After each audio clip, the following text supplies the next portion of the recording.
প্রত্যেকের হেয়ার কালারের উপরে একটা আলাদা ইন্টারেস্ট। প্রত্যেকেই চায় ছোট থেকে বড় ফ্যাশন কালার করতে।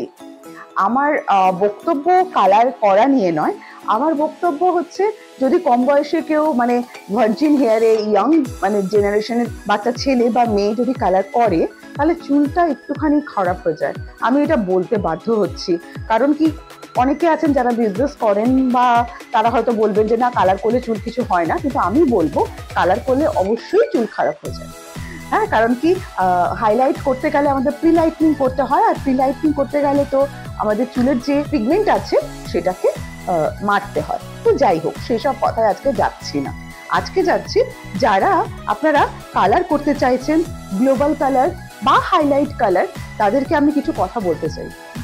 যেমন ধরুন অনেকে আছেন যে ব্লন্ড কালারে হাইলাইট করতে চান, তাই না? তাতে কিন্তু অনেকগুলো নাম্বার থাকে, অনেক ফ্যাশন টোন থাকে, কিন্তু তখন কিন্তু তারা গ্লোবাল করতে চান না। কারণ কি পার্লারে যখনই যাচ্ছেন তখনই প্রচুর টাকা পয়সার ব্যাপার এসে যাচ্ছে, 4,000 5,000 টাকার ব্যাপার এসেই যাচ্ছে। তাই তারা শুধুমাত্র হাইলাইট করে নিচ্ছেন, কিন্তু ওটা দেখতে খুব বাজে লাগে। যদি হাইলাইট করতে হয় তাহলে গ্লোবাল কালারও করতে হবে। যেমন ধরুন এখানে আছে মাজিরালের কালার, একটা আছে 5.35 আর একটা আছে 8.3। এই 5.35 এটা হচ্ছে আমাদের গ্লোবাল কালার, যেটা চুলটাকে একটু ডার্ক কালার দেবে। এখানে যেটা লেখা, এটা একটা ব্রাউন শেডের কফি কালারটা আসবে আপনার গ্লোবাল কালারটা। তখন আপনি যদি হাইলাইট কালার করছেন তখন কিন্তু সেটা প্রমিনেন্ট দেখা যাচ্ছে আর ভালো লাগছে।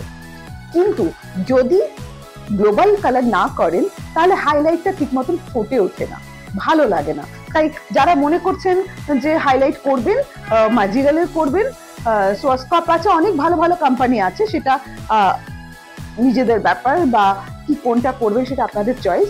তো যদি হাইলাইট করতে চান তো অবশ্যই গ্লোবাল কালারটা করবেন, দেন হাইলাইট। আর যদি মনে করছেন চলে আসবেন, আসুন না।